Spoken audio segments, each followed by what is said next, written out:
If the game was drifting away from you and you needed one player to throw the ball to take a wicket, out of everyone I played with, I'd give it to Merv Hughes.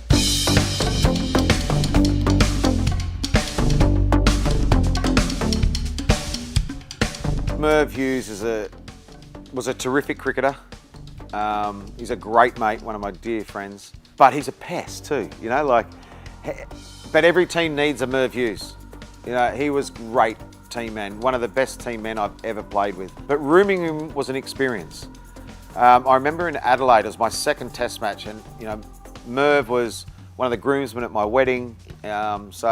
We know each other well, great mates. So it was the second test match, Australia versus India. I'm rooming with Adelaide, and back then there was no own rooms, you room right together. So when we check in, there's a huge big bed, and then there's the stretcher fold out off the wall. And at 125 kilos, I don't think Merv's going to have the stretcher bed off the wall.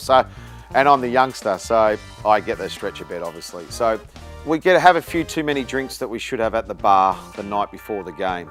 And we get back at, I don't know what time, it's probably midnight, 12:30. And we've had, when I say a few too many, way too many.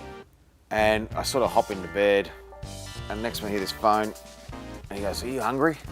I went, "Yeah." He goes, "Yeah, I saw it, room service."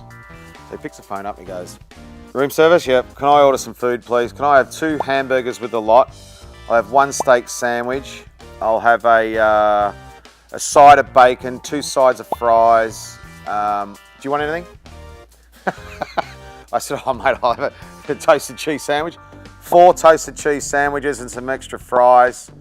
Drink, milkshake, strawberry milkshake, chocolate milkshake, and a vanilla one as well. And we need it really quickly. Thank you."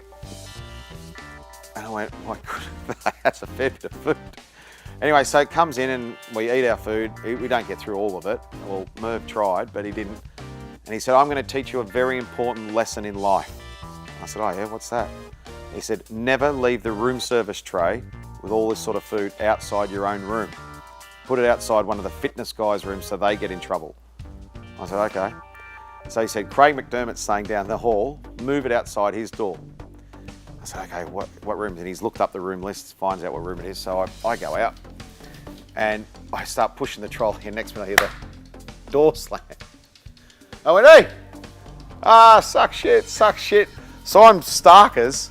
I'm pushing this trolley to Craig McDermott's room, and I've had to sit out there, and he waits until I can see someone. In the end, he calls and says, "We've lost our key." And I go, "Mate, you're in our room. How are they know you've lost the key?" He said, No. I've asked them to bring up another key for you." And I went, "Oh, okay." Anyway, next minute, the manager's come up with a key, and I'm starkers, sitting like this in the corridor. So it's just an absolute stitch up. But he was great fun to play with. If the game was drifting away from you and you needed one player to throw the ball to take a wicket, out of everyone I played with, I'd give it to Merv Hughes. He just made things happen when you really needed it and when it was hard. The flatter the wicket, the harder it is for the faster bowler, the better Merv was.